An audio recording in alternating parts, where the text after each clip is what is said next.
Sus investigaciones van ligadas al trabajo sobre los grandes vertebrados mamíferos de la zona de Orce. Y además, para mí personalmente, tiene una característica que a mí me interesa mucho y que me parece de verdadero interés, y es su interés por las capacidades cognitivas, el desarrollo de las capacidades cognitivas en los animales, en el mundo animal. Si esto fuera la parte de un currículo individual, yo quiero reconocer también públicamente que no se trata solo de su valía a nivel personal, sino como investigador. Normalmente los filósofos, los que nos dedicamos a la filosofía, somos bastante individualistas, y nuestros trabajos son individuales, pero en ciencia no. En ciencia se hacen trabajos por equipo, y el equipo que ha dirigido él durante tiempo, y cuando han cogido el testigo sus compañeros, ¿no? Han sido verdaderamente interesantes. Han hecho una investigación profunda sobre Orce. El último artículo yo lo acabo de recoger, ha montado una especie de revuelo en la prensa en colaboración con Patrocinio Espigares y miembros del equipo, que es un artículo interesante donde se recogen la dieta de estos posibles hombres de Orce, o sea, de los homininos que debieron vivir en esta zona durante un tiempo considerable, ¿no? Y además hace ya 1.400.000 años. Bueno, yo simplemente lo dejo para que nos hable de los primeros habitantes de Europa, porque seguro que es de un interés relevante para todos. Gracias, Paul. Pues muchas gracias, Juan. Muchas gracias a ambos dos por contar conmigo para esta charla. La verdad es que cuando te invitan a una charla normalmente un marrón, ¿no? Porque te tienes que poner a preparar diapositivas. Y yo lo que he hecho, pues, ir cogiendo diferentes charlas, conferencias que tenía por ahí, y recopilando, y parece mentira, pero la tecnología no nos ayuda precisamente. Entonces, con las diapositivas en formato tradicional era muy fácil, tenías las que tenías, tú ya te organizabas. Ahora con el PowerPoint, las posibilidades que te da de ir pegando imágenes, de ir pegando las imágenes, de irlas animando, de irles metiendo texto y tal, pues te vuelve muy perfeccionista y pierdes muchísimo tiempo montar algo que ya tienes montado, ¿no? Pero en fin, la sociedad parece que nos conduce a un punto de relevancia, ¿no? Bien, entrando en lo que es la materia, cuando Juan me propuso dar la charla, pues me dijo que fuese un tema de hablar de evolución humana. Y claro, evolución humana, pues da para no una conferencia, sino para tratados, para enciclopedia. Es demasiado amplio la temática, y por mi experiencia, si uno trata de sintetizar en muy poco tiempo una temática tan amplia, pues normalmente no profundiza y lo que se limita es a dar pinceladas que finalmente terminan resultando casi inconexas, ¿no? Y por eso fue que le dije, no, mira, yo preferiría hablar de algo más específico, que es concretamente lo que tiene relación con los yacimientos del Pleistoceno inferior que tenemos en Andalucía, en la región de Orce, que aunque han estado rodeados en el pasado, como decía Juan, por una polémica importante en relación a la naturaleza humana o no de un determinado fósil, un fragmento craneal. Eso afortunadamente ya está superado hace décadas, aun cuando queda todavía en la memoria colectiva toda esa problemática. Pero son los yacimientos que ofrecen los testimonios más antiguos de presencia de homininos, de antepasados muy distantes nuestros, en el margen más occidental de Europa. Y por eso creo que son yacimientos relevantes para hablar de aquí. Además, como yo he investigado en ellos, pues digamos que puedo hablar con un poquito más de autoridad, que me da el conocimiento directo, ¿no?, de estos estudios, ¿no? Entonces, digamos que cuando hablamos de dispersiones humanas, cuando hablamos de población europea, hay que distinguir en qué contexto, en qué momento del tiempo estamos haciendo referencia. Porque claro, nuestros antepasados directos fueron los cromañones. Esta es una especie, los humanos anatómicamente modernos, la nuestra, Homo sapiens, que aparece en el este de África hace en torno a unos 250.000 años atrás, y que se dispersa a unos 100.000 del continente africano. no llegando a Europa, por alguna razón, hasta bastante tiempo después, en torno a hace 40.000 años. ¿A quiénes se encuentran ahí? Se encuentran a los neandertales. Neandertales que a su vez provienen de una dispersión anterior, hace en torno a unos 700.000 años, por lo tanto ya más centrado en el Pleistoceno, en lo que es el Pleistoceno medio, que evolucionaron a partir de una especie europea, el Homo heidelbergensis. Pero yo voy a hablar de la dispersión primera, porque esto es siempre una historia desde África al resto del mundo, ¿no? Al resto del viejo mundo. La dispersión de la que yo voy a hablar es la más desconocida. De los neandertales, por ejemplo, sabemos muchísimo. Sabemos cuestiones hasta de paleogenética. Pero de estos homininos, la verdad es que sabemos muy poco. Y sabemos muy poco porque las evidencias son muy discontinuas en el tiempo y en el espacio, y porque realmente el registro fósil de ellos, salvo un yacimiento que ahora haremos referencia, la Manisi, en el Cáucaso, a la entrada de Europa, en general ese registro es muy, muy fragmentario. Pero bueno, hay cosas que se pueden ir sabiendo y que son sumamente relevantes para definir qué marcó la evolución humana en esta primera etapa de nuestro género evolutivo, del género Homo, y facilitó esa dispersión, ¿no? Y ahí creo que los investigadores, desde distintas perspectivas y áreas de conocimiento, hemos colaborado en enfoques transversales en el estudio de estos yacimientos de la región de Orce. Creo que hemos avanzado, hemos contribuido con nuestro granito de arena, ¿no? Entonces la historia sería esta, ¿no? Si pensamos en la cronología del primer poblamiento humano de lo que sería Europa Occidental, pues fijaros que hasta hace 2 telediarios, un suspiro a la escala del tiempo geológico, mediados de los 90, pues todavía se pensaba que esa colonización era relativamente tardía. Y por eso se hablaba, y especialmente lo hacían los investigadores del equipo de Atapuerca, de una Europa joven. ¿Por qué? Pues porque se pensaba que en general la colonización no había tenido lugar antes de hace 500, 600.000 años atrás. Eran las fechas que se manejaban para determinados fósiles, como la mandíbula de Mauer, la tibia de Boxgrove. Otros fósiles más modernos, en torno a los 400.000 años, como por ejemplo los de ciertos yacimientos alemanes, y aún así, la mayor parte de la evidencia concentradas en torno a menos de 350.000 años atrás. Ahí, muy particularmente, destacaba el impresionante registro paleoantropológico de la cima de los huesos de Atapuerca. Es muchísimo lo que se conoce de esta especie del Pleistoceno medio, de Homo heidelbergensis, la especie que dará lugar a los neandertales, precisamente gracias a ese registro de Atapuerca, que comprende más del 90% del registro paleoantropológico para esas cronologías a nivel mundial. Pero no, estamos hablando de una colonización más anterior. ¿Cómo cambian estas cosas?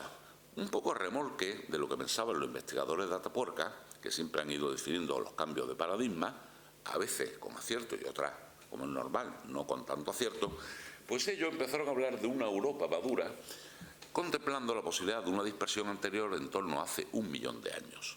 ¿Por qué? Pues porque a mediados de los 90 apareció en el nivel 6 de Trinchera Dolina, otro de los yacimientos de Atapuerca, que no tiene nada que ver con la cima de los huesos, los restos del Homo antecesor. Claro, en este caso la cronología era muy clara. En función de la fauna, de los albicórdidos, de los ratoncitos, sabemos el intervalo en el que estamos, y en ese intervalo hay un cambio de polaridad. Hay una polaridad negativa en los sedimentos de relleno de Trinchera Dolina, por lo tanto estamos por debajo del cambio de Crones, lo que se llama Brunner-Matuyama, que pasa del Pleistoceno medio abajo al Pleistoceno inferior. Por ahí, la edad de 800.000 años, la idea de que la dispersión estaría en torno a esa fecha. Claro, aquí empezaban a surgir problemas, como por ejemplo que la tecnología lítica que aparece asociada, y luego la veremos en detalle con los yacimientos de Orce, que aparece asociada a estas poblaciones humanas que se dispersan tan tempranamente, es lo que se llama el oldubayense. Esto recibe el nombre de la garganta Olduvai en Tanzania, que es donde se escribió por primera vez. Allí tenemos registros inequívocos de piezas líticas, de rocas modificadas antrópicamente para su talla, para extraer las capesiles, fundamentalmente, con los que cortar la piel, la carne de los animales, en cronologías tan antiguas como 2.600.000 años. Pero en África, que es por algo la cuna, el motor de la evolución de la humanidad, tanto a nivel puramente biológico como también cultural, en África hace 1.600.000 años, en el yacimiento Konso Gardula, en Etiopía, se ha documentado un tipo de industrias mucho más avanzadas, que son lo que se llaman el achelense, las bifaces, fundamentalmente, ¿no? Y eso no tiene nada que ver con esta tecnología de talla tan primitiva que tenemos aquí. Claro, la pregunta que nosotros hacíamos era, ¿cómo demonios tenemos que aquí Europa ha sido de dispersión tan tardía, cuando ya lleva medio millón de años al menos las chelensas sentados en África, los que se dispersan lo hacen con la tecnología primitiva y no la avanzada? Bueno, ellos argumentaban que esto era una cuestión de presión, de población, de competencia. Normalmente el que se busca la vida y sale por ahí fuera no es el tonto, es el listo, ¿no? Entonces eso no los cuadraba mucho, ¿no? Bueno, ¿qué es lo que ha ocurrido entonces durante la década de los 90? Pues que ha habido multitud de nuevos descubrimientos de yacimientos donde hay industrias líticas hondureñenses, algunos con evidencias, con vestigios paleoantropológicos, aunque en general muy escasos, a lo largo de toda Europa, pero especialmente aquí, en Dmanisi, lo que es actualmente Georgia, un yacimiento en el cual se ha recuperado el registro más espectacular de población humana de esa cronología. No hay nada conocido para esa fecha tan temprana en el resto del mundo, ¿no? En el caso de Dmanisi, claramente estamos hablando de una cronología de 1.800.000 años, o sea, más en consonancia con nuestra idea de que la primera dispersión se produce con anterioridad a que se invente el achelense en África, si no habrían salido homininos que te llaman el achelense, además asociada, como ahora veremos, a una dispersión faunística que pusimos de manifiesto en los registros paleontológicos de la región de Orce. Los humanos en esa cronología se mueven como una especie más, aquello que propicia el clima, que propicia los cambios en la ecología, ellos lo aprovechan o no, al igual que el resto de la especie, y luego tendríamos toda una serie de yacimientos, por ejemplo, en el caso de Trinchera Dolina que hemos hablado, o especialmente Cima del Elefante, que tiene una cronología más antigua, podría llegar al 1.200.000 años en Atapuerca, los registros de la región de Orce, en los que hablaré yo fundamentalmente en la charla, yacimientos como Barranco León y Fuente Nueva 3, en los cuales estamos en torno al 1.400.000 años, y toda otra serie de yacimientos en el arco mediterráneo con cronologías que como mucho llegarían a igualar estas de los yacimientos de Orce. O sea, estamos hablando de una dispersión demorada, casi medio millón de años después de que se haya producido la salida al continente africano, es cuando por fin llegan estos humanos a lo que es la Europa occidental. Esto ya en sí mismo es un reto, ¿no? ¿Cómo explicamos ese lag, esa demora de casi medio millón de años? Bueno, hemos publicado recientemente un artículo en el cual, con un modelo que ahora veremos en la charla, aunque sea muy superficialmente, es un modelo matemático muy denso, hemos llegado a la conclusión de que no se trataba de que las condiciones ecológicas no lo permitiesen, sino que posiblemente era una cuestión de barrera geográfica a la dispersión, como los grandes accidentes montañosos, los grandes cursos fluviales y los cambios de hábitat que van suponiendo en ese recorrido por la Europa meridional, ¿no? Bien, entonces tendríamos, digamos, tres yacimientos, o tres conjuntos de yacimientos importantes para hablar de esto. Por un lado Dmanisi, por otro lado Orce y por otro lado Atapuerca. Y el estudio de estos yacimientos lo que ha llevado es un cambio de paradigma. Bueno, Juan o Pascual me dirán si es correcto o no hablar de paradigma. ¿Dónde está Pascual? Que lo he visto antes.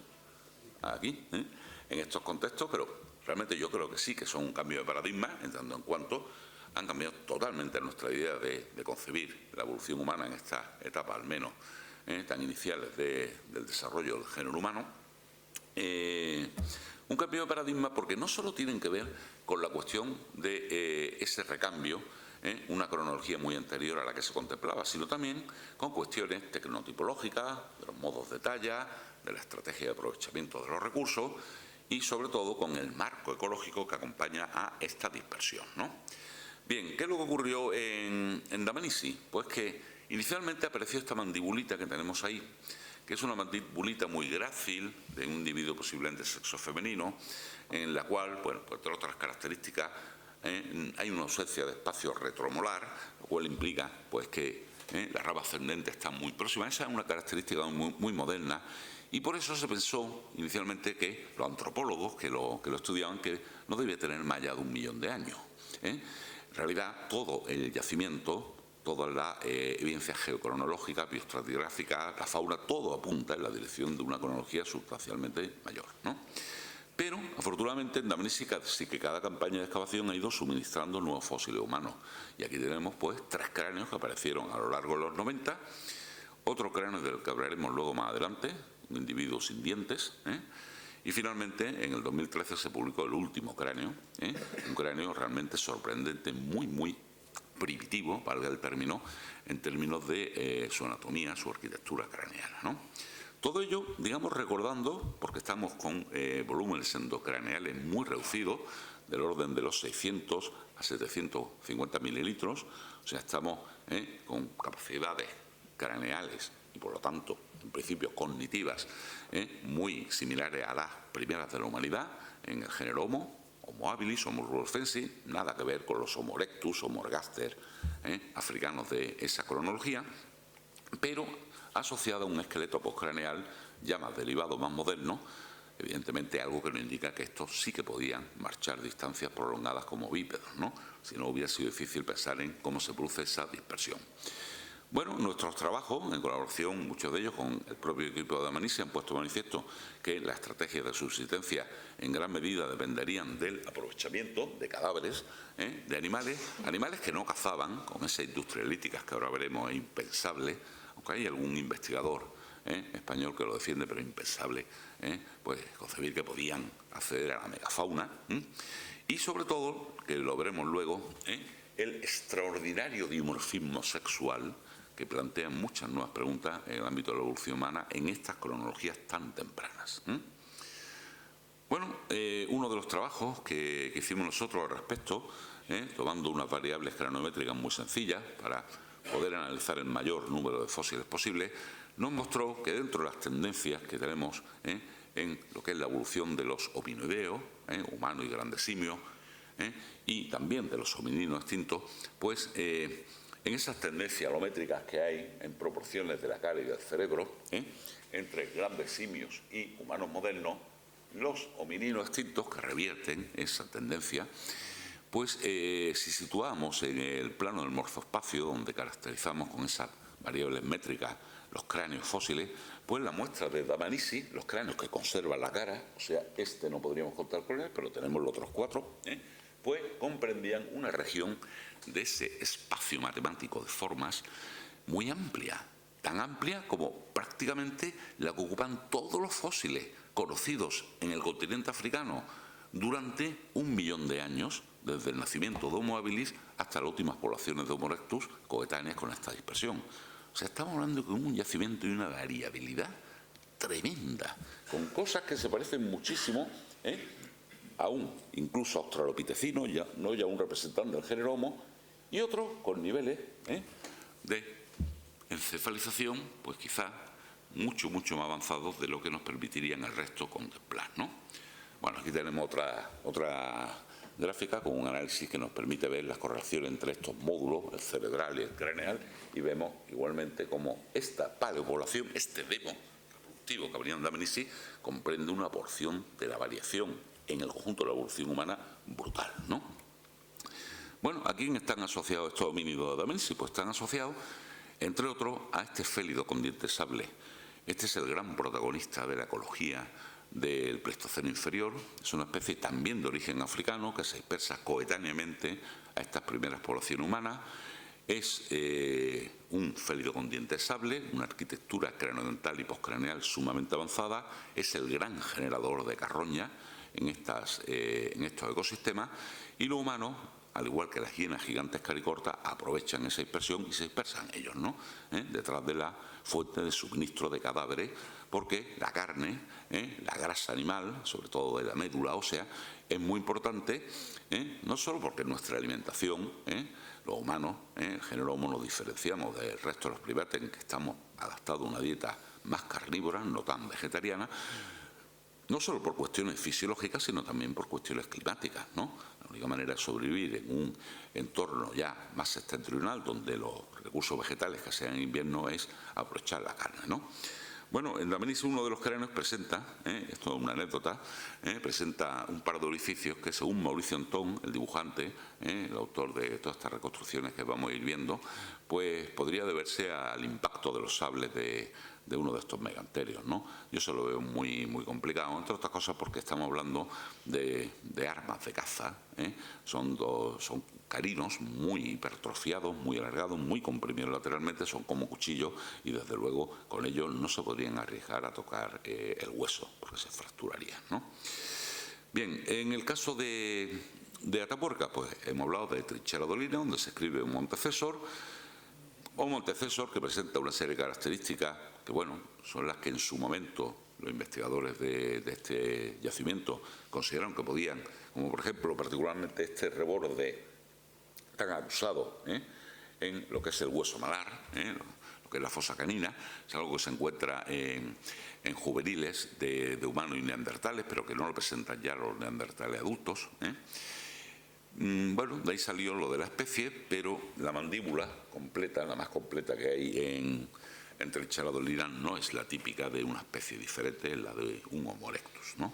Bueno, ahí Bermúdez Castro, el codirector, especialista en dentición de homininos de Atapuerca, siempre decía aquello que decía a su vez el gran paleontropólogo Clark Howell, ¿no? De que los cráneos lo hizo Dios y las mandíbulas la hizo el diablo, Bueno, y lo interesante es que están asociados esos restos a marcas de canibalismo, o sea, marcas de descarnación, como estas que estamos viendo en la parte inferior de un cráneo humano, que indican que allí se aprovechaban todos los recursos. Por eso ellos hablan de un canibalismo gastronómico más que ritual. La verdad es que tampoco podemos saber eso, ¿no? Pero por las cronologías, bueno, pues difícil pensar que fuese una cosa ritual, es demasiado antiguo, ¿no? Bueno, luego veremos qué sorpresas con lo que pensamos sobre la antigüedad o no de determinados sucesos de la evolución humana.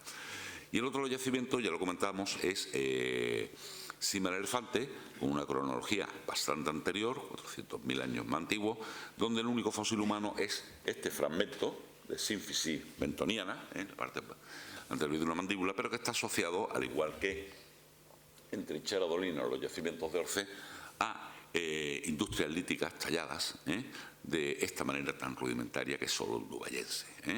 Cantos trabajados por una o dos caras, con pocas extracciones, las cadesiles prácticamente sin retocar, en fin, una tecnología muy primitiva. Y luego pues tendríamos los yacimientos de la región de Orce. Claro, Juan nos decía, no tenemos fósil humano, ahora veremos el único fósil humano que ha aparecido por el momento en estos yacimientos. Y eso realmente ha sido una lacra, ¿no? Porque, digamos, la paleoantropología se nutre de estos fósiles humanos, ¿no? Esos son los que acaparan las portadas de las revistas. Pero sí que tenemos unas asociaciones líticas ingentes, mucho más abundantes que las de Dmanisi o sobre todo que las de Atapuerca, que han permitido, yo no voy a entrar a eso, no soy arqueólogo, pero que han permitido avanzar mucho en la caracterización de los modos de talla y de cómo se utilizaban esta industria luego para procesar los cadáveres y otro tipo de recursos, y sobre todo las asociaciones faunísticas ingentes en las que en absoluto voy a entrar porque entonces tendríamos para estar varias conferencias, ¿no? Y eso, ¿por qué es interesante? Pues nos ha permitido ver cosas como lo que ahora vamos a dar un poquito más en primicia, se acaba de publicar, las estrategias de subsistencia que tenían esas primeras poblaciones europeas, ¿no? Pero antes de hablar de eso, habría que hablar un poquito, aunque sea muy superficialmente, de la geología de la depresión de Guadix-Baza, donde se emplazan los yacimientos de Orce, para hacernos una idea de qué hay allí que hace tan singular ese entorno como escenario de la evolución humana, ¿no? Cuando hablamos de Guadix-Baza estamos hablando de una cuenca sedimentaria posorgénica, una cuenca que se configura por la colisión de lo que se llaman las zonas internas de la cordillera bética, que en general son de edad paleozoica, metamórfica, y las zonas externas, lo que era el borde de la meseta hasta ese momento, ¿no? De forma tal que se produce esta colisión de este bloque con este, y en medio nos quedan toda una serie de cuencas que se van estructurando, se van configurando tras esa orogenia alpina, ¿no? Entonces, en el caso de la cuenca de Guadix-Baza, cuando se cierra la conexión con el mar, lo que tenemos es una cuenca que actúa con dos depocentros, esto especialmente a partir del Plioceno, se ve muy bien. Hay una zona oriental, que es la cuenca de Baza, y una occidental, que es la cuenca de Guadix. La de Guadix es predominantemente de régimen fluvial, sedimentos clásticos, detríticos, grandes sistemas longitudinales con abanicos aluviales que aportan el agua a lo que sería un gran lago situado, un conjunto de sistemas lacustres colectados en el margen más oriental, ¿no? Y todo esto, fijaos, asociado a importantes evidencias de hidrotermalismo. Todos estos puntitos que aparecen aquí son los puntos donde actualmente hay surgencias de aguas termales en la cuenca de la depresión de Guadix-Baza. Esto es por neotectónica y en el Pleistoceno inferior, en las cronologías de las que vamos a hablar a partir de ahora, tuvo que ser mucho más intenso. Esto es curioso, Juan, porque el colega que nos puso en la pista de esto es José Manuel García Aguilar. Él hizo su tesis sobre la evolución tectosedimentaria y la geología de la cuenca de Baza en Granada, y fue uno de los aspectos que descubrió en su tesis que quedaron un poco desapercibidos hasta que se enganchó a nuestro equipo. ¿Por qué? Pues porque él se dedicó a otras cosas, entre otras porque estaba de profesor de enseñanzas medias, ¿no? Y tenía la investigación pues ahí un tanto aparcada, era su gran vocación, pero al no poder quedarse en la Universidad de Granada, pues no pudo darles continuidad hasta recientemente que tuvimos la suerte de encontrarlo, de ficharlo y de que nos renovase completamente el discurso científico en cuanto a la geología. Bueno, yo con mi alumno siempre me encuentro la sorpresa de que cuando los llevo y ven estos terrenos tan secos que teníamos en la depresión, hoy día que configura lo que se llaman los Badlands, es una región donde los sedimentos están muy poco compactados, se meteorizan con mucha facilidad porque no hay cobertura arbórea que los proteja, porque son el nombre de malas tierras, de Badlands, y todo ello asociado a una pluviometría, unas precipitaciones muy escasas, en torno a 300 mililitros y en algunas partes de la depresión incluso menos. Mi alumno pues se sorprende cuando le hablo de lo del lago. Yo siempre le digo, fijaros, es algo parecido a lo que tenemos hoy día en la laguna de Fuentepiedra, en la provincia de Málaga, pero con diferencias importantes, ¿no? Por ejemplo, la laguna Fuentepiedra, si miramos un poco los números, pues fijaros, es en dimensiones sustancialmente menor que los sistemas lacustres de la región de Orce. Aquí estamos hablando de 13,5 kilómetros, en el otro caso de algo más de 1000, ¿no?, de superficie. Son 2 órdenes de magnitud. La profundidad máxima también es muy reducida. La cuenca de drenaje en relación a las dimensiones de la laguna es amplísima. Bueno, la laguna Fuentepiedra, desde un punto de vista hidrogeológico, está muy estudiada. Se sabe lo que llueve, lo que se aporta por escorrentía, la evaporación, la evapotranspiración de la materia vegetal, que es muy productiva esta laguna. Como, en fin, tenemos mucha evidencia. Se está trabajando intensamente en la actualidad en ello. Aquí tenemos a Víctor Hernández Jolín, catedrático de Química Física, que está coordinando todo ese análisis de difracción de rayos X, de espectroscopía y de 1000 cosas más que ni me sé el nombre. Ya nos explican ellos que sí, para qué sirve y qué nos indican. Y todo va abundando coincidentemente en esa línea que estaba diciendo, de una intensa actividad hidrotermal que además está asociada, curiosamente, con los yacimientos. La mayor parte de los puntos de registro de fauna, como yacimientos fósiles, pero de fauna que estaba activa, que vivía en esa región hace 1,5 millones de años, están asociados a pequeñas fallas locales, fallas a partir de las cuales esos fluidos hidrotermales subían, precipitaban la sustancia en disolución que arrastraban de los más profundos y, pues, entre otras cosas, pues, se formaba siles amorfas. Las bacterias y las plantas aprovechaban para formar estructuras biogénicas en esos puntos de surgencia de aguas que vienen cargadas de sal y además a alta temperatura, en profundidad. Y bueno, pues lo que decía, sabemos que eso no se secaba, porque es que tenemos un registro de hipopótamos excepcional en Orce. Estos animales no solo no se podía desecar la lámina de agua, sino que además no se podía helar como hoy día ocurriría en invierno si todavía tuviésemos esas condiciones que favorecían la acumulación de agua en un lago. Además, se trata de una especie que las estimaciones que hemos hecho de su masa corporal en función del tamaño del esqueleto postcraneal nos indican que pesaba en torno a 2 y pico veces lo que pesa un hipopótamo moderno. Estaríamos hablando de un peso medio de 3.200 kilos, con machos que podrían superar los 6.000 kilos. O sea, el peso de un macho de elefante adulto, no de hipopótamo. Además, no sé si se aprecia bien desde ahí, las extremidades, los segmentos distales los tienen relativamente acortados, o sea, muy grande y paticorto.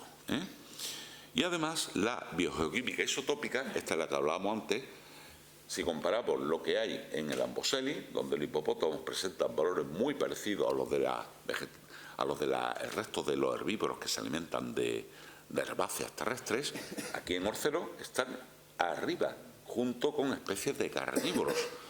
Esto cuando lo vio el biogeoquímico escocés Darren Groske, que me hizo el análisis, me dice: mira, Paul, el primer hipopótamo hipercarnívoro, como un tigre de sable. Digo, mira, eso te lo creerás tú, ¿no? Pero como un bicho de varias toneladas, cuyos parientes vivos son todos herbívoros, va a evolucionar en esa dirección y encima haciéndose más grande y más paticorto, ¿no? En realidad era por esto. Las urgencias termales llevaban a unos contenidos moderadamente salinos, estamos hablando de aguas oligosalinas, en las cuales había una productividad brutal. Lo que me decía, hablando de Fuentepiedra, Antonio Flores, el decano de nuestra Facultad de Ciencias, decía: en Fuentepiedra hay veranos que se puede obrar el milagro de Jesús, de caminar sobre el agua. Uno no se hunde de la densidad de materia vegetal que hay bajo la lámina de agua, ¿no? Aquí ocurriría algo parecido. Si os fijáis, tenemos toda una serie de plantas que viven bajo lámina de agua en alguna Fuentepiedra, macrófitos acuáticos, algas, que presentan unos deltas de nitrógeno 15 altísimos, mientras que las plantas herbáceas presentan valores mucho más bajitos. Si hoy tuviéramos hipopótamos en Fuentepiedra y fueran como los hipopótamos modernos, sus valores serían bajitos porque los hipopótamos modernos salen del agua a pacer hierba por la noche, pero si se alimentasen de vegetación acuática serían altísimos, y eso es lo que hemos visto en Orce. Además, nos encontramos toda una serie de evidencias de la microfauna muy informativas, ostrácodos característicos de condiciones oligomesosalinas, distintos gasterópodos y lamelibranquios que también están adaptados a condiciones eurialinas y en algunos casos de salinidad relativamente avanzada, como es particularmente el caso del género Hydrovia, y la suerte que siempre tiene que acompañar estas cosas. Decíamos, yacimientos en los que por suerte han aparecido restos humanos muy completos y ha sido un bombazo.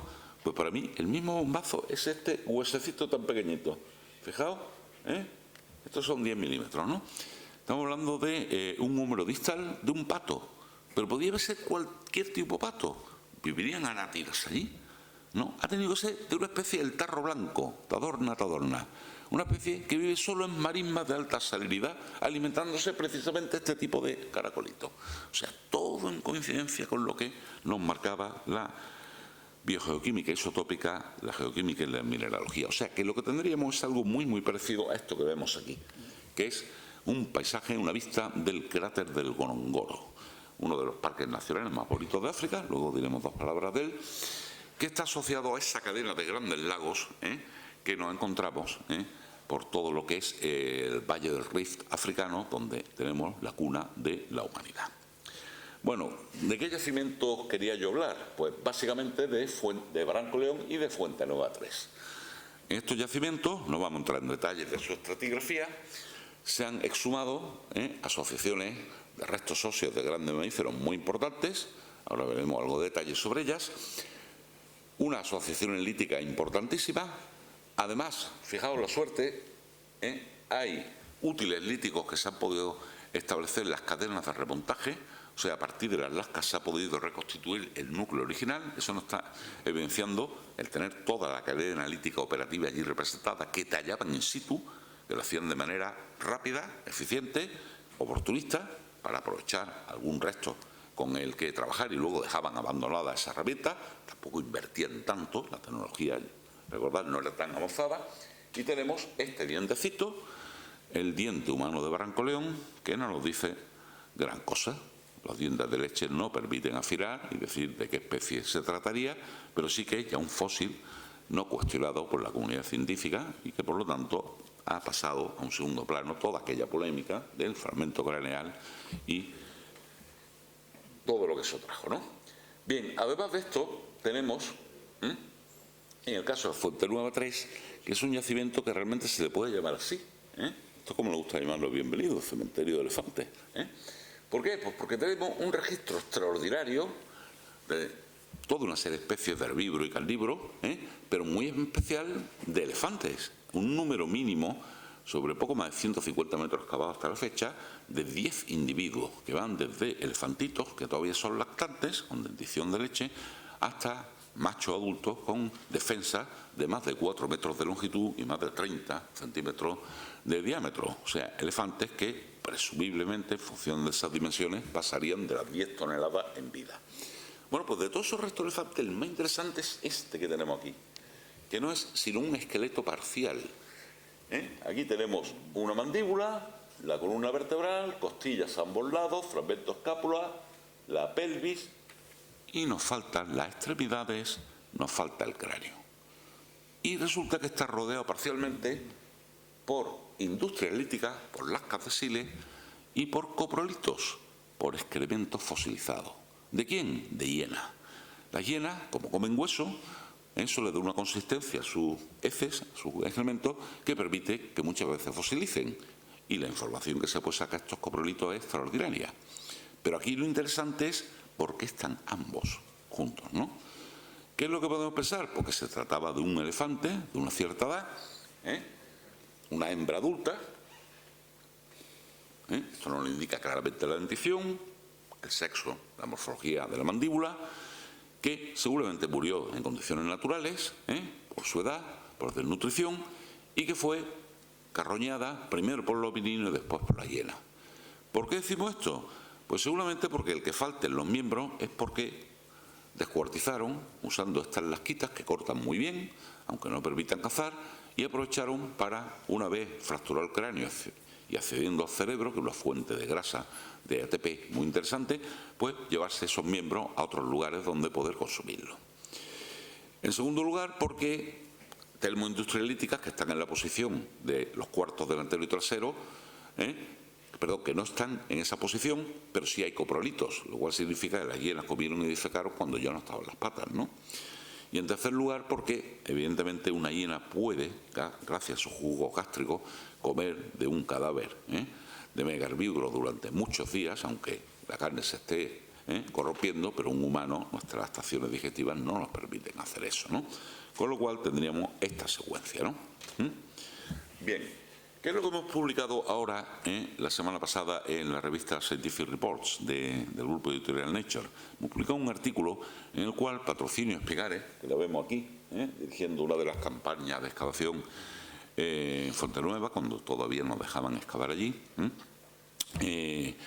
Patro ha cogido y ha analizado, a lo largo de su tesis doctoral y con posterioridad a la misma, pues la totalidad de los restos esqueléticos exhumados en estos dos yacimientos y sobre aquellos bien conservados, una vez identificados, anatómica y taxonómicamente, ha visto cuáles presentaban, por el análisis de la superficie cortical, usando desde la lupa hasta la microscopía electrónica, cuáles presentaban marcas de corte de los distintos tipos que se pueden establecer, marcas de despellejamiento, de visceración, de corte de tendones, paquetes musculares y también fracturas antrópicas, fracturas inducidas por los homininos. Estas fracturas las causaban usando bloques de piedra, que están muy bien representados, de piedras calizas de las sierras circundantes en el yacimiento de Fuentenueva. ¿Qué es lo que he visto? Pues que hay marcas de corte y fracturas, pero fijaros que estos números, 64 marcas de corte, o sea, el 0,8% de los huesos analizados, y 163 marcas de percusión por impactos, el 2% de la asociación fósil, ¿no? Bueno, como gracias a que estamos hablando de números muy altos de especímenes exhumados, estos números ya son significativos como para poder sacar una serie de conclusiones. Bueno, aquí tenemos una ristra de ejemplos, ¿no?, de incisiones, por ejemplo, en la cara externa, son estos cortes, estas rayaduras paralelas, de un fragmento de costilla. No podemos saber de qué especie concreta, pero sí que era un megaherbívoro, un mamífero de muy gran tamaño. Aquí tenemos, por ejemplo, una marca de corte se me ha colado esto, en una diáfisis, un segmento central de la caña de un hueso largo, incisiones en, por ejemplo, un fragmento mandibular. Está muy interesante para despegar todo lo que es la musculatura masentérica, la que permite masticar. Tenemos igualmente estas incisiones que estábamos hablando, a veces son, estas marcas de impacto, a veces son fracturas inequívocas porque está hasta el punto de percusión, ¿no? Y que muestran que el hueso se ha roto en estado fresco, por eso son tan longitudinales, no son fracturas limpias, eso es porque hay fibras de colágeno, el hueso no es solo fase mineral, y en muchos casos son escapas de impacto, o sea, trozos de hueso que saltan cuando ellos percutían, ¿no? Y todo eso, además acompañado, pero en números bastante menores, de evidencias de actividad, por ejemplo, por carnívoro, que vemos con los caninos, posiblemente una hiena juvenil que estuvo mordisqueando, o por roedores, en general puercoespines, que también usan los huesos como fase como método de hacerse con fases minerales para su crecimiento, ¿no? Y bueno, pues la pregunta aquí es si eran efectivamente los humanos que estaban alimentándose, qué factores propiciarían el que fracturasen más o menos unos ciertos elementos esqueléticos. Y hay el yacimiento Venta-Micena, y es casi la única diapositiva que voy a presentar, que es un cubil de hiena, como lo hemos interpretado, con 5 veces más fósiles exhumados que en el caso de estos otros dos, pues claramente nos mostraba que había una relación inversa entre la cantidad de restos conservados y su contenido en médula.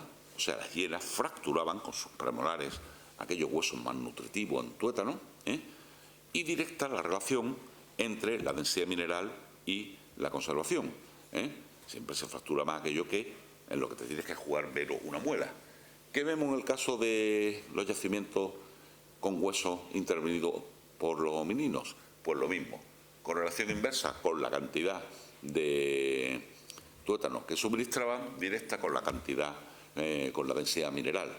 O sea, tampoco eran tontos, no se empeñaban en fracturar lo que daba poco rendimiento nutricional o lo que estaba muy duro, pero esto último sí que es significativo. Aquí se ve, como en la diapositiva anterior de las hienas, que la dispersión en torno a la recta regresión es muy escasa. O sea, modulaban muy bien que le interesaba fracturar si era por cuestión de alimentarse. Pero si es por densidad mineral, por dureza, casi que les da igual. Y de hecho, los valores en la regresión mínimo cuadrática no salen estadísticamente significativos. ¿Por qué? Porque no se juegan un diente, lo hacen con una piedra. Y eso es un factor interesante, porque cuando aparece lo humano en la escena ecológica, a partir de ese momento el registro fósil pierde mucha calidad. Porque a diferencia de las hienas que fracturan con sus dientes, esto se lo comen todo. Bueno, si comparamos con los cazadores recolectores, pues evidentemente no nos llevaremos la imagen que ofrecían estos resultados de que exclusivamente se alimentaban de carne. No eran hipercarnívoros como los argentinos y los uruguayos.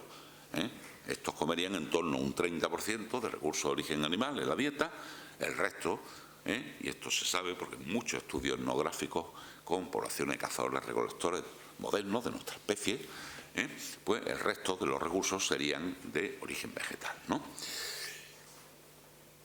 Bien, y ya para terminar, y no extenderme más de la cuenta, me había propuesto hablar 45 minutos y eso va a ser un récord, ¿verdad, Víctor?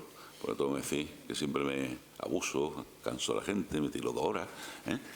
Para terminar, me gustaría hablar de algo que ni está publicado, que es la última idea que estamos manejando, y es la cuestión de qué tamaño de población podría haber allí. Y veremos que tiene su chicha la cosa, ¿no? Aquí lo primero es ver, en función de las columnas estratigráficas correspondientes a estos materiales y en función de las variaciones en los sedimentos, su naturaleza, el tipo de fase, el tipo de ambientes que representan, ver una reconstrucción de los ambientes sedimentarios que nos diga, bueno, pues hasta dónde llegaba el lago, que era una llanura de inundación, donde era una superficie ya permanentemente libre del agua, como la superficie glacis, y con eso poder estimar de esa gran cuenca sedimentaria que tiene una extensión cartográfica y se puede digitalizar y medir gracias a programas como Google Earth. Uno coge y se saca perfectamente una imagen satelital. Esto lo digo porque hace un año era impensable poder hacer algo así. Habría sido un trabajo chino con fotografía aérea poder hacer ese mero contorno, ¿no? Digo, ver qué superficie de lago, qué superficie de áreas habitables tendríamos. Y estos son los resultados.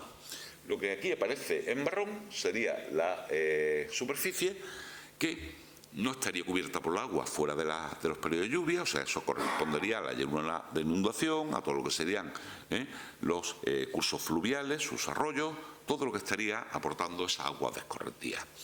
Lo que tenemos en blanco por fuera sería el glacis de colmatación en sedimentos de la cuenca. Actualmente se encuentra a unos 1000 metros sobre el nivel del mar, en aquel entonces estaría a unos 750, un poquito menos estacionalidad. Ahí hemos subido los glacis hasta unos 20 metros de altura en las estribaciones de la sierra, sería, digamos, lo que ellos podrían diariamente prospectar buscando las formaciones de sílex, que son de materiales más antiguos, que afloran en la sierra. Y en celeste tendríamos la superficie cubierta de manera relativamente permanente por las aguas. Con lo cual, fijaos que tenemos unos 4.000 kilómetros cuadrados de superficie de la depresión sedimentaria, de los cuales habitables serían casi 3.000 y los otros 1.100 serían ya cubiertos por las aguas. Evidentemente, esto con ciertas variaciones, hemos estimado en torno a un 10%, dependiendo de la fase del momento climático en el que estuviésemos.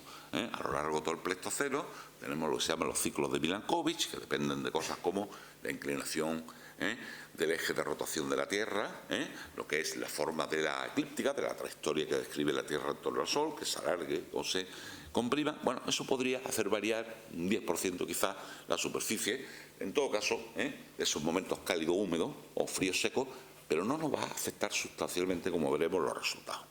O sea, ya sabemos cuánto podían habitar.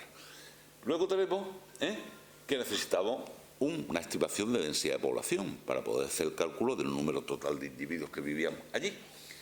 Bien, si cogemos el listado faunístico y utilizamos este modelo que desarrolló Guillermo Rodríguez Gómez, Guillermo es un chico magnífico que hizo su tesis con el equipo de Atapuerca, luego se vino a trabajar con nosotros y actualmente está con una Juan de la Cierva, pero hemos logrado que vuelva a Madrid con una beca postdoctoral de allí con el equipo de Juan Luis Arzuaga, ¿no? Bueno, pues Guillermo en su modelo, fijaos, partiendo de las especies de herbívoros y de carnívoros de la asociación, viendo toda una serie de variables ecofisiológicas, variables que tienen que ver con las tasas de reproducción de sus análogos modernos, haciendo estimaciones de densidad de población en función de cuestiones como el tamaño corporal, y usando matrices de Leslie, puede modelar cuál sería la biomasa total disponible en la comunidad anualmente, o sea, número de animales que mueren, bien abatidos por depredadores, por otras causas naturales como enfermedades, accidentes, pero que mueren de forma tal que la población original de caballos, de ciervos, rinocerontes, de hipopótamos siga estable y estacionaria en el tiempo, o sea, en equilibrio ecológico. Esto bajo dos escenarios diferentes que son máxima y mínima disponibilidad de carne en función de que hay una mayor o menor mortalidad en juveniles o en adultos, lo cual se traduce en el tamaño medio de los cadáveres. Sin entrar en más detalle, luego tendríamos los depredadores. Depredadores que tienen también, en las especies modernas, unas relaciones entre tamaño y abundancia, que podemos usar para estimar paleodensidades, unos requerimientos metabólicos, una cantidad de ingesta, unas preferencias de presa, que en el caso de Orce las sabemos muy bien para sus análogos, estos félidos con dientes sable y otras especies, gracias a los estudios isotópicos que comentaba anteriormente, pero que no he querido traer porque ya explicar eso sí que nos iba a devorar mucho, y que nos dice cuánto demandan, con lo cual se trata de ver cómo distribuimos los recursos en función de cosas como esas preferencias de presa y ver la densidad estimada para los consumidores secundarios y en función de ello, de que estemos más cerca o no del óptimo, ver los índices de competencia en el seno de esa comunidad. Y ahí en los consumidores secundarios estamos metiendo a los homininos, a esta población humana a los que modelamos bien como carroñeras en su acceso a los recursos animales, lo más razonable, bien como depredadoras por aquellos que piensan que podrían cazar incluso con esa industria, ¿no? Bueno, cada una de estas especies de carnívoros tendrían unos porcentajes de carne en su dieta. Hay algunos como el oso, que los osos son muy omnívoros y más vegetarianos que carnívoros. Hay otros que son exclusivamente hipercarnívoros, como los félidos con dientes sable, los licaones, los ancestros de los lobos pintados modernos. Y luego tendrían esas necesidades repartidas según fracciones en función del tipo de presa, ¿no? No todos cazan presas grandes, presas pequeñas, tienen sus preferencias según dimensiones, según tipo de hábitat, etcétera, etcétera. O O sea, con esto podemos calcular cómo se reparte la carne, y este es el reparto. En esas dos condiciones de máxima mortalidad en juveniles o en adultos, que cambia un poco la cosa. Hay especies a las que le va mejor en una circunstancia u otra. Por ejemplo, a los linces le va mejor que la mortalidad sea muy alta en los juveniles, a los grandes felinos con dientes sable lo contrario, porque necesitan comer más. En todo caso, fijaros que los humanos estamos en circunstancias muy parecidas y siempre por detrás de los depredadores dominantes, el gran felido con dientes sable del tamaño de un león Euterium, el del tamaño de un jaguar Megantherium, el licaón, el perro salvaje, y la hiena, la gran protagonista de estos ecosistemas. Los humanos siempre en fracción de carne muy por detrás. Y eso nos permite estimar densidad de población. 12 individuos por kilómetro cuadrado si hablamos de carroñeo, menos de un individuo por kilómetro cuadrado si hablamos de caza, o sea, situación más complicada. Con lo cual, fijaos que, teniendo en cuenta esa densidad de población y lo que habíamos dicho, que era la superficie habitable, podemos calcular que ahí vivirían entre 350 y 280 aproximadamente individuos. Con lo cual, en grupo humano, comparando con cazadores recolectores modernos como los que habitan en el desierto del Kalahari, tendríamos entre 7 y 12 bandas tan solo. ¿Qué ocurriría con eso? Pues que la población posiblemente no era muy viable, porque estaría expuesta a los riesgos de la consanguinidad, de la endogamia.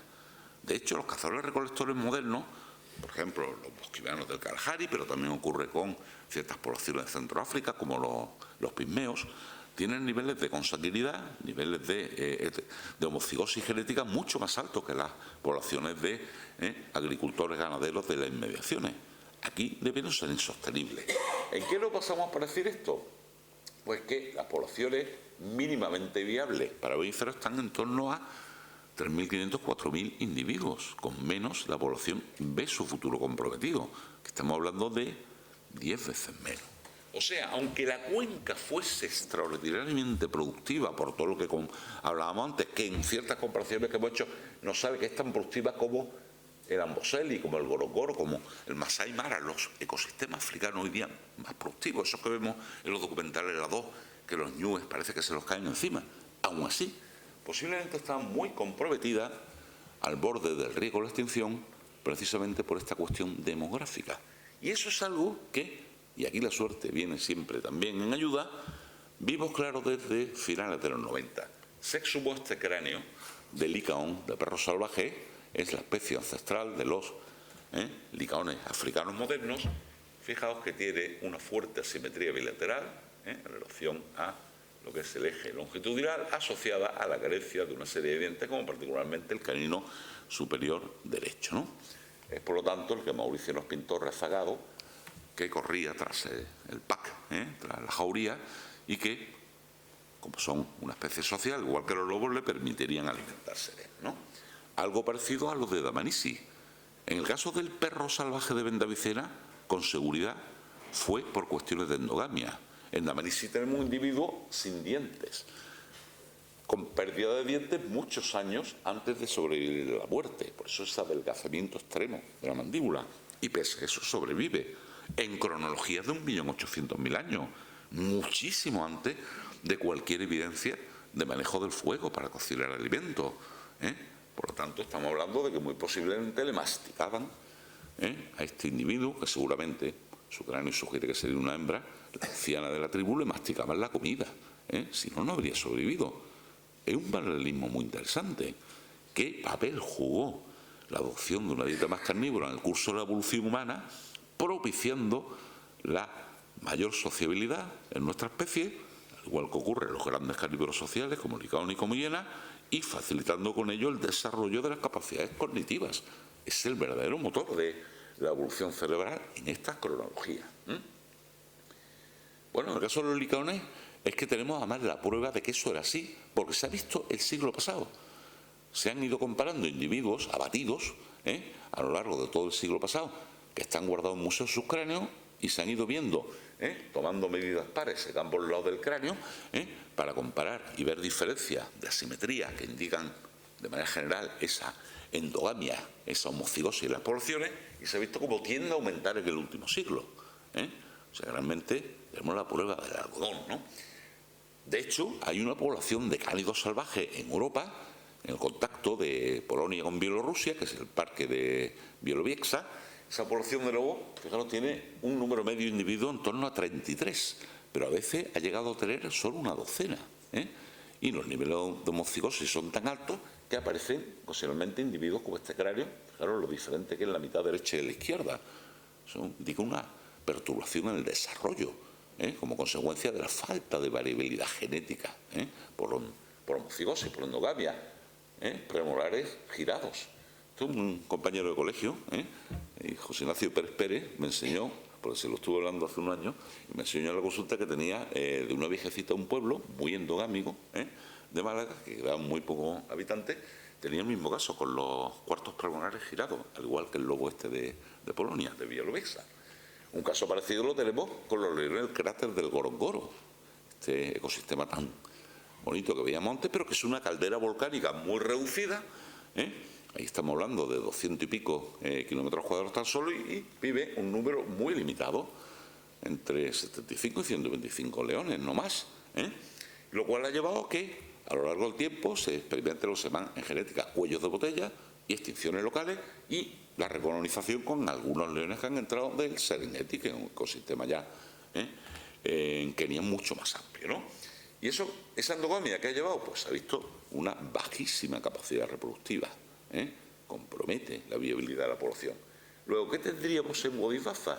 Pues posiblemente una imagen muy parecida a esta, la imagen de la productividad altísima del Gorongoro, el paraíso de los leones y las hienas, pero con el inconveniente de que al ser una cuenca también cerrada, con muy pocas posibilidades de contacto con poblaciones del exterior, la población humana que la habitaba pudo ver entonces comprometida su viabilidad temporal.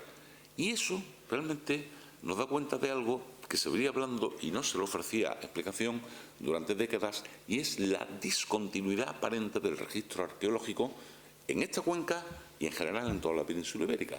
Por ejemplo, en la cuenca tenemos estos dos yacimientos con presencia humana a 1.400.000 años. Luego tenemos que subir en el tiempo hasta llegar a unos 700.000, quizá menos, el yacimiento de Cúllar de Baza, para volver a encontrar presencia humana, y ahí ya es una especie diferente, los que tallaban el achelense. Y luego tenemos que venirnos ya a tiempo casi del Paleolítico superior para volver a encontrar ocupaciones. O sea que tenemos lagunas de cientos de miles de años donde no hay presencia humana, posiblemente por este tipo de cuestiones. Densidad de población muy baja, que cuando hablamos de determinado entorno donde no se propician los contactos con el intercambio genes con otras poblaciones, pueden llevar a la extinción local. Y bueno, pues esto sería en principio todo lo que me había preparado para contaros.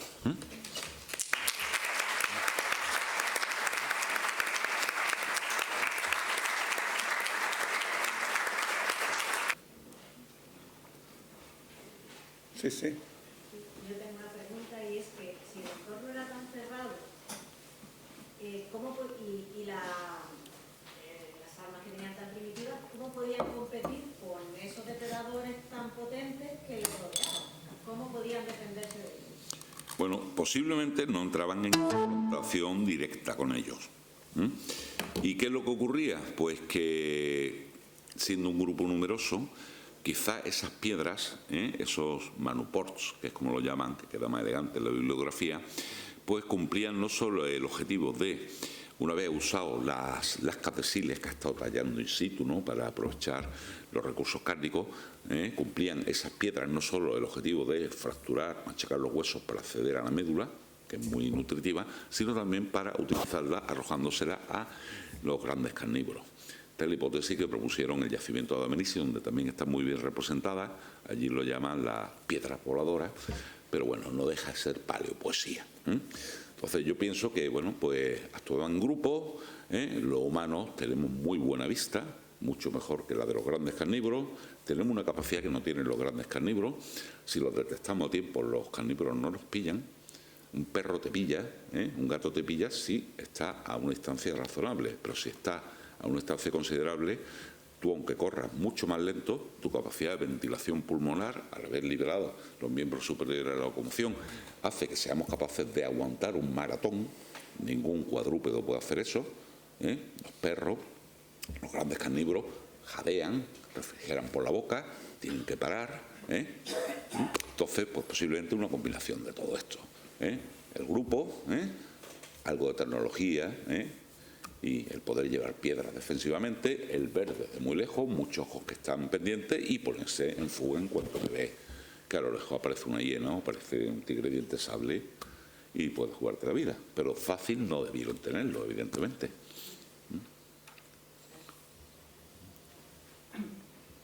Me voy a salir un poquito del tema de OCE y le voy a hacer una pregunta que no sé si me la podrá responder.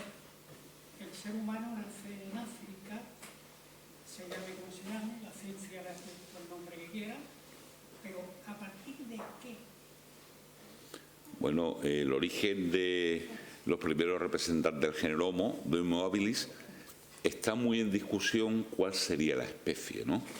Digamos, desde un punto de vista de afinidades anatómicas, Australopithecus gari, Australopithecus seviva, son formas ya muy recientes, cronológicamente muy próximas a esos 2.600.000, 2.800.000 años donde habría que trazar el origen de nuestro género, como para tenerla en consideración.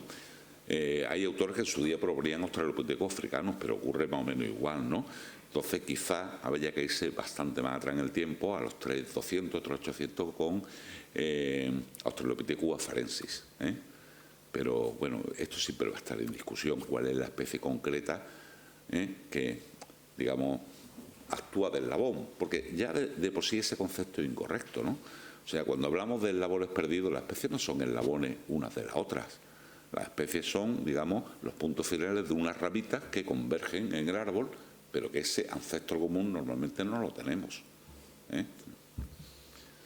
No sé si contesto, es que es imposible ponerle nombre y apellido.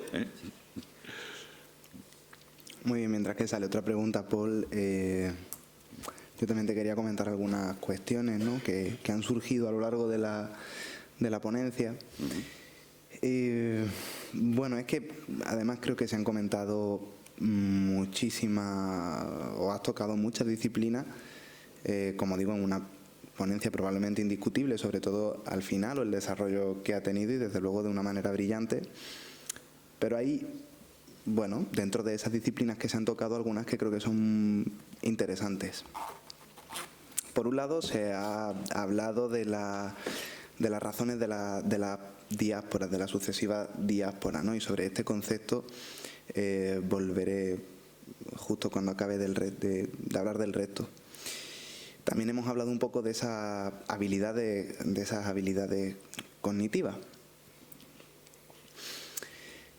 Bien, desde mi perspectiva, y precisamente también por investigaciones que yo también he tenido que realizar por otros motivos muy diferentes, pero desde luego encuadrado dentro de una tesis doctoral y también muy comentado con el anterior invitado, que era Antonio Diegues, precisamente. Claro, las razones de la diáspora, a mí me gustaría que quizás entraran más, con mayor profundidad en por qué podríamos decir que son precisamente los mejores los que se van, porque si analizamos, por ejemplo, ¿no?, desde la crisis de la salinidad, etcétera, es decir, desde los 7 millones, incluso desde la propia perspectiva que creo que hemos podido ver en tu ponencia, quizá lo que veríamos, no sé tampoco qué opinará el público, pero yo creo que más o menos lo que a lo mejor se podría ver es prácticamente una autosuficiencia de las comunidades y no tanto a lo mejor un querer avanzar, un querer desarrollar. Es decir, una serie de habilidades que en un entorno me son suficientes y por lo tanto me establezco, me mantengo y tampoco se produce por ende una necesidad ni de evolucionar física por un lado, pero tampoco cognitiva.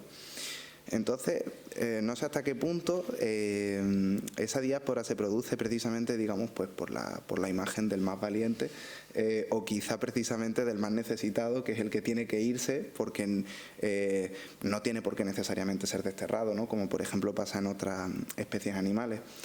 Pero bueno, simplemente porque no es capaz de sostenerse, ¿no? De hecho, yo creo que si vamos viendo cuál es la evolución, bueno, yo pongo esa fecha de esos 7 millones precisamente por los horrori, los tumai, etcétera, es decir, por especies que más o menos podemos seguir, vamos viendo que van existiendo migraciones sucesivas y que esas migraciones, algunas de ellas se van estableciendo en puntos y otras que acaban siendo como continuamente errantes, ¿no? Y que son esas continuamente errantes las que acaban mostrando cierto desarrollo, mientras una especie de estatismo de las demás. Entonces, a mí no me ha quedado claro, por lo menos, si esa diáspora se produce pues por esos más avezados, más inteligentes, más valientes, o si simplemente es por pura necesidad. Y por otro lado... ¿Te contesto ante eso? Te voy a plantear una segunda, pero si me quieres responder... Vale. Hablando de dispersiones, yo cuando he dicho lo de los más espabilados, normalmente son los que se van y no los que se quedan, me refería a otro entorno de endogamia más reciente e ilustre, como por ejemplo los británicos, ¿no? Los que salían, pues normalmente eran los menos endogámicos, eran los que tenían más iniciativa y los que fueron capaces de fundar un país como Australia, que ya tiene muy poco que ver desde el punto de vista del emprendimiento con el país natal, ¿no? No, eso está fuera de contexto, era por hacer una broma. Vamos a ver, ¿por qué salen? Salen porque pueden hacerlo, no hay ninguna razón detrás. O sea, sí hay condiciones climáticas que lo permiten, en función del género de vida, ciertas especies pueden dispersarse y otras no. ¿Quiénes son los que se dispersan? Eso es muy interesante. Se dispersan hipercarnívoros como el Megantherium, tefelidio con diente sable, que reemplaza una especie ya existente en Eurasia en aquel entonces, pero que tenía los sables menos desarrollados comparativamente. Solo sabemos por cuestiones de la arquitectura craneomandibular, como las dimensiones del proceso coronoides, los tamaños relativos de las carniceras, a nivel mandibular y del maxilar. En fin, todo eso nos habla de un diseño de depredador con diente sable más eficiente para dar muerte a las presas y menos para procesar esos cadáveres, lo cual implica un mayor suministrador de carroña de lo que había. Salen las hienas caricortas, hipercarroñeras. Esto no lo hemos explicado, pero nuestros estudios de Olce han puesto de manifiesto que, a diferencia de las hienas modernas que cazan y carroñan indistintamente, estas exclusivamente carroñaban y básicamente lo que cazaban esos depredadores. Salen los humanos con esa tecnología tan primitiva, sencillamente porque es la única que se fabrica hasta ese momento y es adecuada para aprovechar esos recursos. Y de herbívoros, curiosamente, solo salen dos especies pacedoras. Una, el hipopótamo, cuya expresión está muy ligada a los cursos fluviales, y otra, el caballo, que es un todoterreno. Los caballos comen todo tipo de herbáceas, hasta un punto tal que los caballos son capaces, aun siendo menos eficientes que los rumiantes, son capaces de subsistir con un pasto de mucho menos rendimiento nutricional, simplemente porque lo procesan más rápidamente, ¿no? Entonces, en esas circunstancias, el resto de herbívoros no. A diferencia de los carnívoros, la carne no varía según la latitud. La carne de una gacela y la carne de un reno, aunque estemos hablando del trópico y la tundra, es básicamente igual. La vegetación que crece en los trópicos y la de la tundra no tiene nada que ver. Un reno no podría subsistir con las plantas del África ecuatoriana, pero una gacela mucho menos con las de la tundra, ¿no? Con los líquenes, ¿no? Entonces, por eso salen simplemente porque la opción de la dieta más carnívora les permite, cuando las circunstancias ecológicas, climáticas, facilitan la dispersión de fauna, salir como uno más, pero nunca con un propósito consciente. Y desde luego lo que no hay es dispersiones documentadas tan tempranamente como lo que hablaba de Horrorituenensis, Sahelanthropus chadensis, en ese intervalo de 6 y 7 millones de años. Esos son registros puntuales, y entonces ahí estamos hablando de un género de vida muy, muy similar al de un gran simio, al igual que hasta llegar a Ardipithecus ramidus. O sea, los primeros que se aventuran en espacios abiertos son los australopitecinos, pero curiosamente ningún australopitecino sale, ni una forma grácil, ni luego esa playa de formas robustas que coexistieron con el género Homo, y no salen porque están adaptados a una dieta más herbívora, no carnívora. Esa es nuestra idea. Sí, estupendo, totalmente de acuerdo. La otra. Claro. Precisamente, bueno, eso también me lleva a pensar incluso que muchas veces puede que precisamente los migrantes sean aquellos que se mantienen en zonas, y por lo tanto la idea de que el que se va es el más débil no puede o no tiene por qué corresponderse, sino que puede que precisamente el que migre sea el que era el más fuerte, que al final no acaba adaptándose. Pero lo que me interesa también es el concepto de la necesidad dentro de lo que es la evolución, tanto física como cognitiva del ser humano. Hay muchos autores que trabajan un poco esta hipótesis, y al final no tantos en comparación o en el mar de la ciencia, pero bueno, hay algunos que sí que lo trabajan. Y bueno, van defendiendo, digamos, el desarrollo humano en función de esas necesidades y como el concepto que antes traía, frente a ese concepto de suficiencia, es decir, de yo me mantengo de una manera suficiente y por lo tanto no tengo, digamos, ningún aliciente, ningún estímulo para seguir evolucionando, ¿no? Es decir, que lo que hace evolucionar un ser humano es su necesidad o una serie de estímulos externos que o bien lo acaban extinguiendo o bien hace que finalmente se consiga adaptar. Pero eso no es cuestión de evolución humana. De todo, por supuesto. O sea, ¿no? Velázquez cuando dejó de pintar bien, cuando le dio un cargo en Palacio del nivel del mayordomo real, cuando era un mindundi se tenía que forzar. Claro. El hambre espabila y aguza el ingenio. Eso. Pero entonces tú consideras que dentro de la península ibérica precisamente muchas de estas especies que tú comentabas, estas grandes ausencias, etcétera, se deben, por llamarlo de una manera rápida, a una muerte por éxito, es decir, acabas muriendo por una capacidad de adaptación suficiente, por no tener ninguna necesidad. A ver, cuando hablamos de morir por éxito, hablamos del humano que se apoltrona. Aquí estamos hablando de otra cosa, o sea, una especie íntegra en su ecosistema que mantenga una población mínimamente viable en términos demográficos, mientras las circunstancias climáticas, ecológicas no cambien, esa especie no va a desaparecer. Al revés, va a ir adaptándose progresivamente a su entorno. No hay un paralelismo posible, ¿no? Ahora, ¿por qué se producen estas extinciones? Pues por causas tales como que hay ciclos climáticos en el Pleistoceno que imponen momentos de clima muy rigurosos, muy fríos. Y algunos linajes evolucionan adaptándose a esas condiciones más secas, más áridas. Por ejemplo, los elefantes, el género Mammutus, tenemos una evolución de una serie de cronoespecies, desde los que tenemos en estas cronologías, el Mammutus meridionalis, hasta los Mammutus primigenios, los que ya vieron los últimos cazadores de la Europa del hielo, y se han ido adaptando desarrollando dientes molares más altos, con láminas de esmalte más apretadas y más numerosas, con esmalte más fino y más cortante, porque la dieta, la vegetación era más seca, era más abrasiva. Unos pueden hacerlo, otros dependen de sus limitaciones morfogenéticas, en fin, es toda otra historia, ¿no? Pero no, a controlamiento no. Genial. No sé si habrá alguna pregunta más por parte del público. Víctor. ¿Podría usted, profesor, profundizar el tema del dimorfismo sexual? Que me ha parecido muy interesante, pero creo que al final se ha quedado un poco ahí en el aire y no se ha terminado de tocar. Sí, en esa gráfica que veíamos antes, vamos a ver si la podemos poner de nuevo. La gráfica, a ver dónde la tenía, era esta misma, ¿no? ¿Lo estamos viendo o no? ¿Y por qué no lo estamos viendo? ¿Qué he tocado yo para que no estemos viendo? Aquí.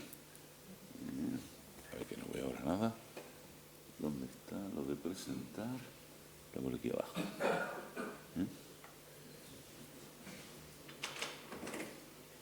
Sí, mira, en esta gráfica que teníamos, todo lo que es la... Esto es el resultado de un análisis de componentes principales, ¿no?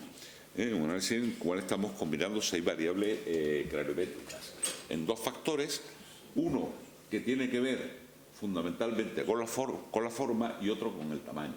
Aquí las variables del neurocráneo, las variables que, digamos, tienen que ver con el desarrollo del cerebro pesan positivamente, las del cráneo, las de la cara negativamente, mientras que aquí todas pesan positivamente. Entonces tenemos que los grandes simios, desde un gorila macho hasta los bonobos, los más pequeñitos, siguen esta relación. Conforme más grande es el cráneo, más proporcionalmente desarrollada está la cara y menos el neurocráneo. En el caso del humano ocurre algo parecido. Lo que pasa es que hay un salto. ¿Cuál es, digamos, la tendencia de la evolución humana? A que los australopitecinos hagan lo mismo que los grandes simios, con un poquito desplazados hacia aquí, mientras que con el género Homo, con el género humano, se invierta la tendencia hasta llegar a donde nos encontramos los humanos modernos hoy día, ¿no? Bien, dentro de todos estos 9 puntos que estamos hablando de entre 2,6 y 300.000 años atrás, la muestra de Abelici comprende esta porción de variación. Lo que hay de variación en horizontal es en forma, lo que hay de variación en vertical es tamaño. es amplísima esa variación, casi tan importante como la de reunir Homo habilis, Homo rudolfensis, Homo ergaster y Homo erectus asiáticos. 3 especies africanas y una asiática que comprenden más de 1 billón de años de evolución. Y eso en una población de un yacimiento de una cronología muy concreta. ¿Qué es lo que nos está diciendo? Pues que hay cráneos consistentes muy grandes y otros muy pequeños. Cráneos con una encefalización comparativamente elevada, 750 en el que tiene el cerebro, la impronta del mundo endocraneal más desarrollado, a menos de 500. En el otro es casi un australopitecino. O sea, estamos hablando de una variabilidad que no la podemos explicar si no es por dimorfismo sexual. Y eso es lo que lleva a que en esas reconstrucciones de Dmanisi, bueno, esto ya lo he desconectado, pero en esas reconstrucciones de Dmanisi, pues nos suele aparecer, a ver, creo que la tenía por aquí. Sí, no, suele aparecer, está en un dibujito en National Geographic, un énfasis en ese aspecto. Es hasta tal punto que Bermúdez Castro me decía, recuerdo un congreso, que si nos atenemos a las mandíbulas y comparamos la mandíbula, esa pequeñita que ponía yo primero, que seguramente lo de una hembra, con la mandíbula más grande, que seguramente se dio un individuo sexo masculino, pero cuya rama horizontal es más del doble de alta que la otra, decía, es que la diferencia es mayor que entre mandíbulas de gorilas machos y gorilas hembras. Y eso en primates, no ya en humanos, en primates de pequeñas dimensiones corporales, estos meninos no pesarían más de 50 kilos, no se ve. O sea, lo encuentra en gorilas, en orangutanes, pero no en chimpancés, ni muchísimo menos. Entonces, o hay un dimorfismo sexual brutal o hay 2 especies. Pero 2 especies en el mismo yacimiento, porque competirían, que se han dispersado coetáneamente y siguiendo la misma ruta de dispersión, es una carambola muy gorda, ¿no? O sea, yo creo que en esas fases tempranas habría un grado de dimorfismo con todo lo que eso puede significar. Ahí ya vendrán los antropólogos a hacer toda su paleopoesía y hablar de que si ese alto dimorfismo significa que los machos apalizaban a la hembra, y se pasaba lo de la ley de género por el forro. Sí, porque normalmente es así, ¿no? Pero bueno. Perdona, Paul, una pregunta muy simple. ¿Cuáles son los candidatos que tenéis para los homininos de esta zona? Para nombrarlos. Para nombrarlos. Sí, digo, tenemos Montecésar descrito en Atapuerca, para mí no una especie muy convincente, para quien la propuso Bermúdez Castro ya está empezando a dejar de serlo, y la cronología es superior, más reciente. Tenemos la especie de Dmanisi, con la cual se describió una nueva especie, hicieron Gabuni y Becua a finales de los 80, pero solo con las mandíbulas, que es el Homo georgicus. Y actualmente se está hablando de que no, que sea un simple Homo erectus, pero eso puede tener un cajón desastre, porque en Homo erectus te cabe todo. Claro. Y para empezar habría que ponerse de acuerdo en hasta dónde llega Homo erectus y las variantes regionales, porque Homo erectus los tiene desde los, si nos quedamos solo con Asia y dejando de lado Dmanisi, los de San Girán o Mojo Kerto, con 1.800.000 años casi, hasta los de yacimiento de Nandong en China, que pueden tener los más recientes 27.000 años y haber coexistido con los humanos modernos, al igual que lo hicieron las últimas poblaciones neandertales con los humanos modernos en Europa. O sea que hay quien lo llama la especie X. Sí. Diciendo, no sabemos cuál es y no tenemos un registro como para hasta que no haya, hoy por hoy.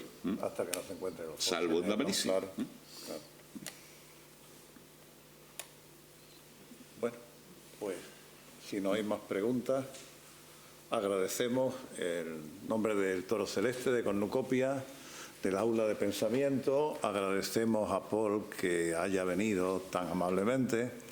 Es una alegría además haberlo tenido aquí con nosotros y bueno, pues podemos terminar con un aviso, y es que en diciembre no tenemos aula de pensamiento y pasamos a enero. En enero tendríamos a Francisco Villatoro con el futuro de la inteligencia artificial. Después vendrían otras que ya sabéis.